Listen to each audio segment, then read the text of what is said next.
Well, howdy there, Internet people. It's Bo again. So, today we're going to talk about Biden's foreign policy and what is being telegraphed, what we can infer from what has already transpired. A lot of it we've already talked about. You know, when he put together his little second State Department, we made a bunch of predictions on what his foreign policy was going to be. And yeah, that's what it's been.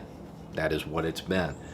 Today, we're going to talk specifically about the Mideast because he's made some moves there that are significant in and of themselves and also show his long term plan.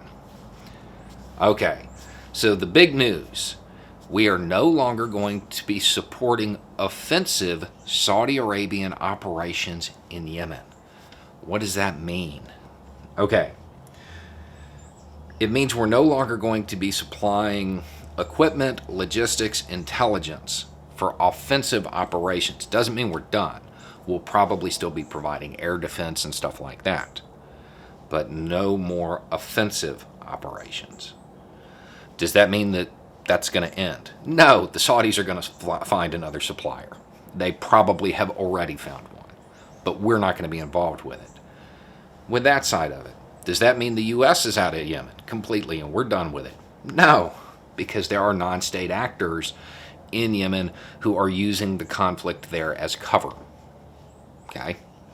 So we will still be engaging them in an oppositional manner. Why is this happening? This really has less to do with Saudi Arabia and the situation there on the peninsula than it does with Iran. Iran is backing the other side. This is the United States unilaterally saying, we are not going to adopt a confrontational posture with you. That's what we're telling Tehran by doing this. This kind of is a very clear signal that Biden is going to try to reach a lasting agreement with Iran. That is the right move. That is the right move. You need to look at Saudi Arabia and Iran as the U.S. and the Soviet Union in that region. They are the superpowers, and they are oppositional. If we are helping one, we are just by default oppositional to the other. So we're trying to pull back from that posture. It's the right move because it allows us to eventually wind down our presence in the Middle East.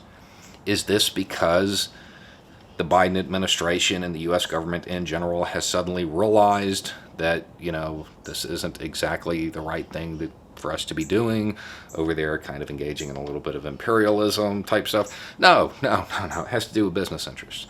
The more successful Biden's climate policies are and shifting away from fossil fuels, the more we're going to wind down our presence in the Middle East. The two things are related. It's not that the U.S. government finally found a conscience about all of this stuff. It's just not as important. It's not as much in U.S. interests. And regardless of how much good news comes out of the Biden administration's foreign policy, and I believe there's going to be a lot, we still need to keep in mind that the goal is maintaining American dominance. It's still about